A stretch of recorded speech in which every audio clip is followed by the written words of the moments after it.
میرے رسول پاک علیہ السلام کا دروازہ سب سے بڑا دروازہ ہے، حضور کا دروازہ سب سے بڑا دروازہ ہے، لیکن میرے دوستو یاد رکھنا نبی پاک علیہ السلام نے بھی لوگوں کو جب رستہ دکھایا ہے تو رب کریم کا رستہ دکھایا ہے، اللہ کا رستہ دکھایا، اللہ کریم کا رستہ دکھایا، لوگوں رب کی طرف توجہ کرائی۔ میرے رسول کریم سید عالم صلی اللہ تعالی علیہ وسلم نے لوگوں کی اللہ کی جانب توجہ کرائی اور لوگوں سے یہ کہا کہ وہ اپنے رب کریم کی جانب اپنا ذہن رکھیں، اپنی توجہ اپنے اللہ کی جانب مبذول کریں۔ میری بات کو اچھے طریقے سے سمجھیے گا، علم اللہ تبارک و تعالی عطا کرتا ہے تو اسے اللہ کی عطا ہی سمجھنا چاہیے۔ کچھ لوگوں کے پاس علم ہوتا ہے پر علم نافع نہیں ہوتا، وہ ٹامک ٹونجا مارتے رہتے ہیں ساری زندگی۔ علم کو اللہ کی عطا سمجھیں، اپنی عقل پر اپنے شعور پر زیادہ بھروسہ نہ سمجھیں، نظر اللہ پہ رکھیں۔ حضرت مولا علی شیر خدا کرم اللہ تعالی وجہہ الکریم سے کسی نے پوچھا تھا بڑا عالم کون ہوتا ہے؟ ہمارے ہاں تو اب وہ والے عالم پائے جاتے ہیں نا اللہ ماشاءاللہ، جو ممبر پہ بیٹھتے ہیں تو دعوے ہی دعوے، ممبر پہ بیٹھتے ہیں تو دعوے ہی دعوے، اس طرح کے عالم ہمارے ہاں پائے جاتے ہیں، وہ ہر بات میں دعویٰ کرتے ہیں، میں یہ کر دوں گا، میں وہ کر دوں گا۔ یہ مزاج علماء کا نہیں۔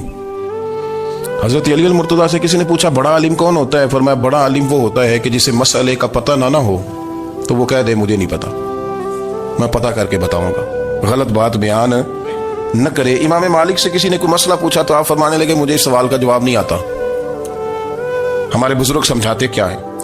وہ کہنے لگا آپ اتنے بڑے امام ہیں تو اس سوال کا جواب نہیں آتا۔ فرمانے لگے اگر مجھے ہر سوال کا جواب آتا پھر تو میں خدا ہوتا، مجھے ہر سوال کا جواب نہیں آتا، مجھے تو اتنا آتا ہے جتنا میرے رب نے مجھے عطا کر دیا ہے۔ اپنی نظر اللہ پہ رکھیں، نکل آئیں اس معمے سے باہر کہ میں کوئی بلا ہوں، مجھے بڑا پتا ہے، میرے پاس 6 ڈگریاں ہیں، مجھے 10 جگہ پہ تدریس کا شغف حاصل ہے، اس سے نکلیں باہر۔ قرآن مجید دیکھیے گا اللہ تعالیٰ نے ارادہ قدرت فرمایا کہ میں حضرت آدم کو بناؤں گا، پھر بنانے کے بعد فرمایا فرشتوں سجدہ کرو آدم کو، سب نے سجدہ کیا الا ابلیس ابا واستکبر وکان من الکافرین، سب نے سجدہ کیا سوائے ابلیس کے، اس نے انکار بھی کیا، تکبر بھی کیا اور کافروں میں سے ہو گیا۔ تو یہ جب اللہ تعالیٰ نے سجدہ کرایا تو کیسے کرایا؟ اللہ تبارک و تعالیٰ نے نا حضرت آدم کو علم سکھایا خود، وعلم آدم الاسماء کلہا، خود اللہ فرماتے ہیں کہ میں نے جناب آدم علیہ السلام کو تمام اشیاء کے نام سکھائے، سب اشیاء کے نام سکھائے۔ تو وہ چیزیں پھر میں نے نا اللہ فرماتے ہیں میں نے فرشتوں پہ پیش کی، میں نے کہا کہ بتاؤ ان کے نام کیا ہے، تو فرشتوں نے جو جواب دیا وہ سمجھنے والا ہے۔ اللہ نے چونکہ خود علم سکھایا تھا حضرت آدم کو، جناب آدم سکھایا تھا لیکن فرشتوں کو نہیں سکھایا تھا، تو اللہ کریم نے فرمایا فرشتوں یہ بتاؤ ان چیزوں کے نام کیا ہیں؟ تو فرشتے کیا کہتے ہیں؟ فرشتے عرض کرتے ہیں قالوا سبحانک لا علم لنا۔ آپ کبھی یقین کریں اس چیز کی لذت لے تو مزہ آ جائے، کہا قالوا سبحانک، کہنے لگے تو پاک ہے، قالوا سبحانک، کہنے لگے تو بھئی آدم علیہ السلام کو نام سکھا لیے، پھر فرشتوں کے سامنے وہ چیزیں پیش کر کے کہا ان چیزوں کے نام بتاؤ، تو فرشتے کیا کہتے ہیں؟ کہتے ہیں قالوا سبحانک، تو پاک ہے، لا علم لنا، ہمارے پاس کوئی علم نہیں، الا ما علمتنا، ہمیں تو اتنا پتہ ہے جتنا تو نے ہمیں سکھا دیا، ہمیں تو اتنا پتہ ہے جتنا تو نے ہمیں، لا علم لنا، ہمارے پاس کوئی علم نہیں ہے، اتنا ہی پتہ ہے جتنا تو نے ہمیں سکھا دیا ہے، اس سے زیادہ ہمارے پاس علم، اور یہ کیوں تو نے ہمیں جتنا سکھایا اتنا پتہ ہے۔ فرشتے یہ نہیں کہتے یا اللہ تو زیادہ سکھا، آدم کو دیا تو ہمیں بھی دے، یہ نہیں فرمایا، فرمایا انک انت العلیم الحکیم، اے اللہ تو علم والا بھی ہے اور حکمت والا بھی ہے، تجھے پتہ ہے کس کو کتنا دینا ہے، جتنا تو نے مناسب سمجھا جناب آدم کو دیا، اور جتنا تو نے بہتر سمجھا وہ تو نے ہمیں عطا فرمایا۔ تو اگر آپ کے پاس علم ہے، کہیں نالج ہے، اس کو اللہ کی عطا سمجھیں۔ ہمارے ہاں بہت سارے لوگ بن کے بیٹھ جاتے ہیں، میں اکثر کہتا ہوں کہ پھر وہ دعوے کرتے ہیں میرے علاقے والے جاہل ہیں، میرے شہر والے جاہل ہیں، میرے خاندان والے پڑھے نہیں، یہ آپ کا دعویٰ ہے، یہ آپ کو خراب کر دے گا۔ ہم نے بہت سارے ایسے لوگ دیکھے جو بہت بڑے عالم تھے لیکن اللہ جب لینے پہ آیا تو عقل ہی لے گیا، شعور ہی چلا گیا، حافظے ختم ہو گئے۔ آپ دیکھتے ہیں بڑھاپے میں کچھ لوگ ایسے ہوتے ہیں کہ جن کو یہ بھی یاد نہیں رہتا کہ میرا نام کیا ہے، میں کہاں ہوں، مجھے کدھر جانا ہے، تو اس وقت سے اللہ کی پناہ مانگیں اور اپنی نظر اپنے رب کریم کی جانب رکھیں، اللہ کی جانب اپنی نظر کو مبذول رکھیں۔ دوسری بات، علم کے بعد ایک چیز آتی ہے جس کا نام ہے ہدایت، جس کا نام ہے تقوی، جس کا نام ہے پرہیزگاری، جس کا نام ہے عمل، عبادت، ریاضت۔ یہ بھی اسی وقت ہی نصیب ہوتی ہے جب میرا رب کریم نصیب فرما دیتا ہے۔ ہم نے نا نیکی کا اپنا اپنا سٹیٹس بنا لیا ہے، اپنا اپنا معیار بنا لیا ہے۔ کچھ لوگ کہتے ہیں کہ جناب مسجد میں सीमट का तोड़ा देने से बेहतर है किसी गरीब को आटे का थैला दे दो। अब उसने अपना मिजाज बना लिया ना नेकी का, उसने अपना स्टेटस बना लिया। मेरा ये सवाल है कि नबी पाक सल्लल्लाहु तआला अलैहि वसल्लम जब मदीना शरीफ आए थे तो हुजूर ने सबसे पहले गरीबों में आटा तकसीम किया था कि सबसे पहले मस्जिद बनाई थी? क्या अजीब लोगों का रंग है, अपनी मर्जी की हिदायत, अपनी मर्जी का तकवा, अपनी मर्जी का मेयार। मस्जिद कोई बड़ा छोटा खतीब भी मेरी तरह का हो ना, तो वो मस्जिद में बैठ के जब नबी पाक की बात करता है तो कहता है मेरे रसूल पाक गरीबों का सहारा बन के आए। वो गरीबों की बात करता है, मिस्कीनों की, लाचारों की, कमजोरों की बात। तो मस्जिद ही तो वो इदारा है जहां से गरीबों की बात हो रही। तो अब लोगों ने गरीब को और मस्जिद को लड़ाना शुरू कर दिया। इसको लड़ाओ कि मस्जिद में पैसे देने से बेहतर आप गरीब को आटे का थैला दे दें। आप ये क्यों नहीं कहते कि मस्जिद में भी आप थोड़ा दें एक सीमट का और साथ गरीब को भी खिदमत करें? ये क्यों नहीं तकवा? अपनी अपनी मर्जी का मिजाज, अपनी अपनी। कुछ लोग कहते हैं छोड़ो जी, सारी जिंदगी इंसान नमाज पढ़ता रहे और फिर गालियां भी देता रहे, बंदा दाढ़ी भी रख ले और झूठ बोलना भी ना छोड़े। तो ये आपने अपने पास से तकवे का मेयार बनाया। गाली देने का गुनाह है और दाढ़ी रखने का सवाब है। तो अगर आप दाढ़ी रखे हुए हैं और आप कोई गलती कर रहे हैं तो उससे आपकी दाढ़ी का सवाब खत्म। अल्लाह करे आपको समझ आए मेरी बात। आप कोई गलती कर रहे हैं, दाढ़ी का सवाब उससे खत्म, वो अपनी जगह पे कायम है चीज। अपनी मर्जी का क्यों तकवे का मेयार बनाते हैं? तकवे का मिजाज अपनी मर्जी का ना बनाओ। अल्लाह की बारगाह से दुआ मांगो कि या अल्लाह हमें हिदायत का नूर अता फरमा। अल्लाह तू हमें रास्ता दिखा, तू बता कि हिदायत क्या है। तेरा फरमाता है अल्लाहु वलियुल लज़ीना आमनू, अल्लाह मोमिनों का मददगार है। युखरिजुहुम मिनज़्ज़ुलुमाति इलन नूर, वो इन्हें अंधेरों से निकालता है और नूर की तरफ रोशनी अता फरमाता है। अंधेरों से नूर की तरफ अल्लाह लाता है। अल्लाह वली, अल्लाह मोमिनों का वली है, वो इन्हें अंधेरों से नूर की तरफ निकालता है। हिदायत हमेशा अल्लाह की तरफ से समझे। जब वो नमाज की तौफीक देता है तो अपने फजल से देता है, जब वो जिक्र की तौफीक देता है तो अपने फजल से। हम समझते हो जी फलाना नहीं पढ़ रहा, बड़ा बेवकूफ है, फलाना नहीं पढ़ रहा, तो तू क्या अपनी अकल के तौर पे पढ़ रहा है? मैं जी अल्लाह के फजल से 2 पारे पढ़ता हूं, तो किस पे एहसान करते तू 2 पारे पढ़ के रोया कर। क्या अगर मालिक तू बड़ा करीम नहीं? बड़े लोग हैं जिनको पूरा कुरान हिफ्ज़ है पर उन्हें पढ़ने की तौफीक नहीं। तूने फजल किया और मुझे तौफीक दे दी है पढ़ने। रोया कर, पढ़ के रोया कर। राती सारी कर कर जारी, वो नींद अखा थी धोंदे ते फजरे ओही गुनाहगार कहावन सब तो नीवे होंदे। मेहरबानी करें, डरें, नेकी करें तो फिर डरें, फिर एहसास पैदा करें, फिर अपने अंदर वो कमजोरी लाएं। कहें तौबा तौबा, मुझे तो पता ही नहीं, तो जानता ही नहीं। हजरत सैयदना इमाम आजम अबू हनीफा रहमतुल्लाह तआला अलैह के साथ एक शख्स कहता है मैंने नमाज पढ़ी, तो इशा की नमाज थी। ये जो लोग बड़े होते हैं ना, इनके प्यार करने वाले बड़े होते हैं, उनके गिर्द खौफ भी बड़ा ही होता है, उन्हें बड़ा डर लगता है, बड़ी बाज़ोकात आजमाइश होती है उनकी। इशा की नमाज कहते पढ़ी तो इमाम साहब ने ना इशा की नमाज में तिलावत की आयतें फमन यअमल मिस्काल ज़र्रतिन खैरन यरा वमन यअमल मिस्काल ज़र्रतिन शर्रन यरा। फरमाया जो जर्रा बराबर खैर करेगा वो भी क़यामत में देखेगा, और जो जर्रा बराबर शर करेगा वो भी क़यामत में उस शर को देखेगा, उसके सामने आएगा। तो वो शख्स कहता है कि सारे लोग नमाज पढ़ के चले गए तो इमाम साहब रहमतुल्लाह अलैह ने अपनी दाढ़ी पकड़ी, रो रहे हैं। कहते हैं वो जर्रा बराबर नेकी का बदला देने वाले, वो जर्रा बराबर शर पे सजा देने वाले मेरी सफेद दाढ़ी को देख। मालिक मेरे जर्रे जर्रे सामने ना लाना, लोग तो मेरी बड़ी कदर करते हैं दुनिया, मैं तो बड़ा पहचाना जाता हूँ, लोग तो मेरी राहों में फूल लिए खड़े होते हैं, मुझे बड़ा नवाजते हैं। क़यामत में रुसवा ना कर देना, मेरे लिए मुश्किल हो जाएगी। वो कहते हैं मैंने इमाम साहब का दर्द देखा, मुझे कोई काम था तो मैं चला गया। मैंने कहा कि वो इस वक्त अल्लाह की हुजूर हाजिर हैं तो मैं दोबारा आऊँगा। कहते मैं तहज्जुद के वक्त आया तो इमाम साहब वहीं बैठे थे और उनकी दाढ़ी आंसुओं से भरी हुई थी और जोर से दाढ़ी पकड़ी हुई, कहने लगे मालिक रुसवा ना कर देना, क़यामत में रुसवा ना कर देना। यार जो हिदायत याफ्ता लोग थे वो तो डरे हुए थे, वो तो सहमे हुए थे, वो तो कहते थे ये उसका फजल नहीं, उसने बुला लिया, ये उसका करम नहीं। हजरत बायजीद बुस्तामी किसी काफिर को देखते तो रो पड़ते, कहते मालिक तो कितना करीम है, ये बेईमान रह गया, तूने अपने फजल से मुझे अपने नबी का गुलाम बना लिया। वो रो पड़ते। यहाँ तो लोगों का दावा ही बड़ा है। नमाजी अल्लाह खैर फरमाए वो तो दूसरों को घूरता है, वो कहता है जन्नत का मैं मालिक को कुंजियां मेरे पास है, मैं किसी और को घुसने नहीं दूंगा।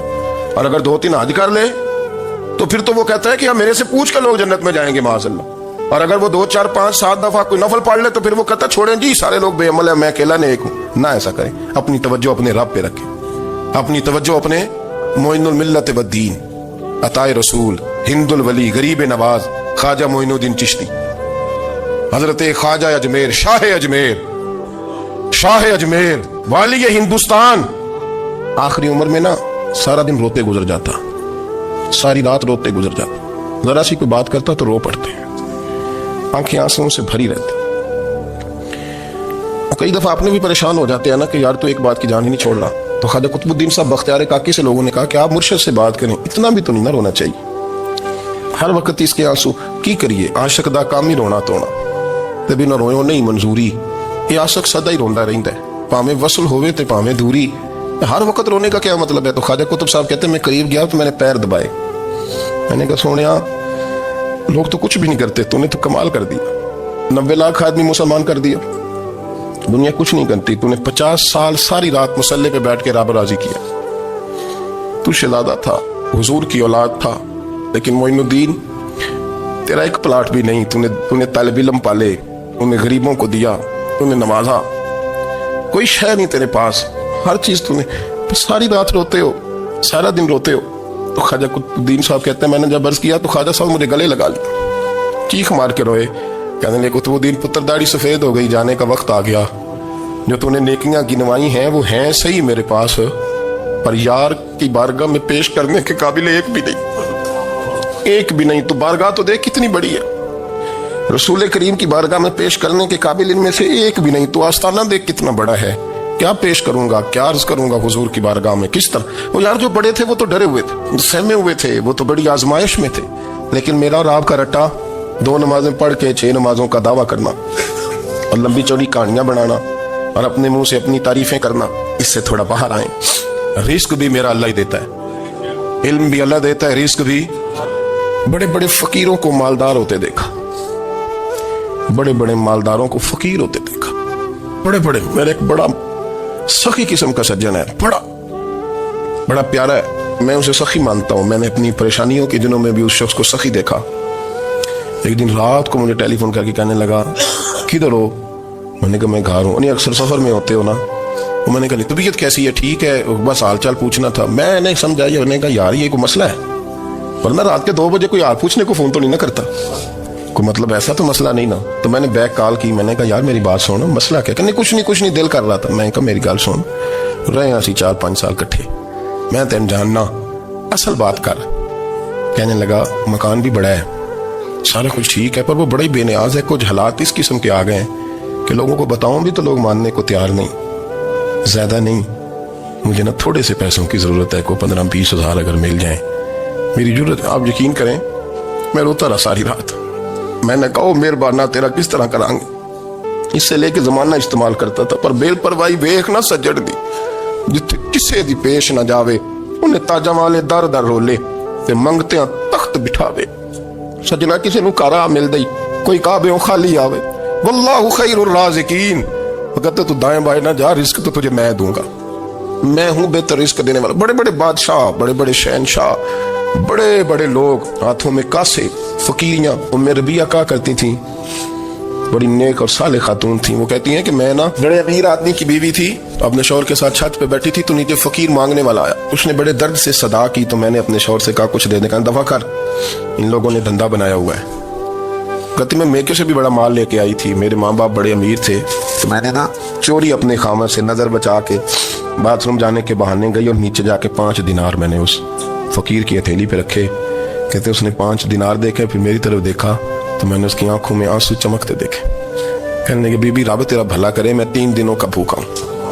कि वो चला गया, मैं घर आ गई, जब बाहर आई तो मेरा शौहर कहने लगा तू इतनी अब इतनी तू तेज हो गई है और तू इतनी खुद मुख्तार हो गया, मेरे बगैर पूछे माल खर्च कर देगी, जा तुझे 3 तलाके। कहती मैं बालदार और वजादार बाप की बेटी थी, तलाक लेके घर आई तो मेरा बाप टूट गया, चारपाई पे चला गया। ओहो ये क्या बन गया? कहती बड़ी तकलीफ रही। 1-2 साल के बाद मेरे अब्बा ने मेरी शादी कर दी। अब जिस शौहर के पास गई वो बड़ा नेक था, परहेजगार था, अल्लाह ने बेहतरीन सिला दिया। कितनी छत पे बैठी थी, दरवाजे पे फकीर आया, मैंने शौहर से कहा कुछ दे दूं? कहने लगा 5 ना देना, 15 देना, 20 देना, मैं फकीर हूं, मैंने फक्र से दौलत देखी है, इसे खाली ना लौटाना। कहती है कि मैं नीचे गई और जब मैंने उसकी तरफ दिनार बढ़ाए तो मेरी चीख निकली, पैसे फेंके, मैं बेहोश होकर गिरी। मेरा शौहर ने आके उठाया, अंदर ले गया, पानी मुंह पे छिड़का, कहने लगा तुझे क्या हुआ? कहने लगी ये जो मांगने आया ये मेरा पहला शौहर था, وہی تھا جو کہتا تھا کہ تو 5 دینار دے آئیے جا تجھے 3 طلاقیں. پڑھو نا حدیث پاک. میرے نبی پاک علیہ السلام نے فرمایا ایک بندہ گنجا تھا.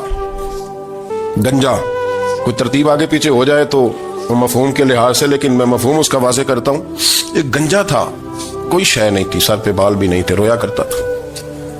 اللہ تعالیٰ نے فرشتے کو بھیجا, تجھے کیا چاہیے؟ تو کہنے لگا بال آ جائیں اور تھوڑا مال آ جائے.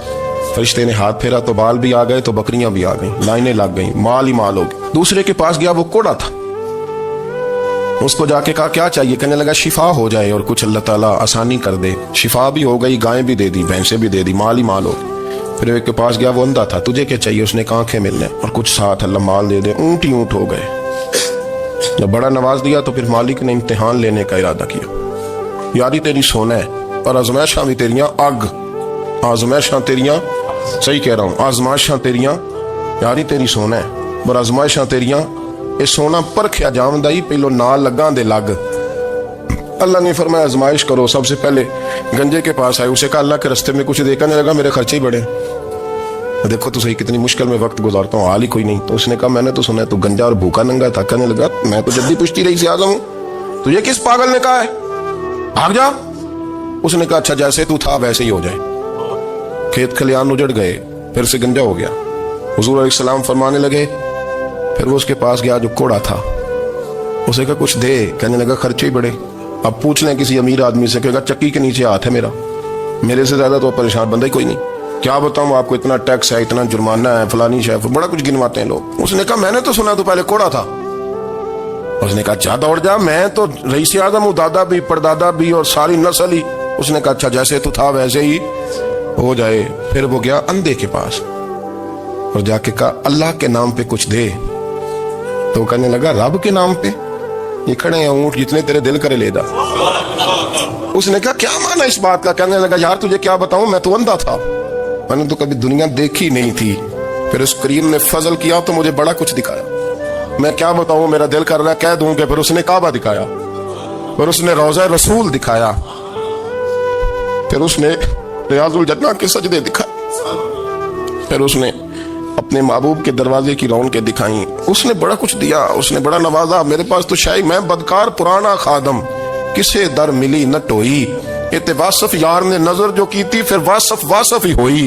یہ تو اس کا کرم ہوا. تو یہ وہ کہنے لگا تو اللہ کے نام پہ جان مانگ, میں وہ بھی دینے کو تیار. میرے پاس تو شے کوئی نہیں تھی, مجھے تو اپنا پتہ ہے, میں تو کوئی شے نہیں تھا, کچھ نہیں تھا میرے پاس. یہ تو ان کا کرم ہے کہ رخ ان کا ادھر ہے, اور مختصر سی میری کہانی ہے, یہ جو بھی ہے ان کی مہربانی ہے. تو وہ کہنے لگا میں بھی کچھ لینے نہیں آیا تھا, تیری آزمائش ہی کرنے آیا تھا. تیری عزتیں بھی سلامت رہیں گی, تیرا مال بھی سلامت رہے گا, تیری شفا بھی. اپنی زندگی میں کبھی بھی اللہ کی بارگاہ سے توجہ ادھر ادھر نہ کریں, چھوڑے لوگ کیا کر رہے ہیں, دنیا کیا کہہ رہی. کبھی بھی اپنی توجہ دائیں. ہمارا یہ مسئلہ بن گیا کہ ہماری سیاست ہے, ہماری دنیا داری ہے, ہم بندوں کو راضی کرنا چاہتے ہیں. ہم دیکھتے ہیں کون کس طرح, اور آپ یقین کریں آپ تھک جائیں گے, بندے راضی نہیں ہوں گے, وہ نہیں راضی ہوتے. آپ ان کو منا کے لائیں گے تو ادھر والے نکل جائیں گے, ادھر کو منائیں گے تو ادھر والے نکل جائیں گے. اس چکر سے باہر آئیں, اس رب کو راضی کریں جو فرماتا ہے ان الذین آمنوا وعملوا الصالحات سیجعل لهم الرحمن ودا.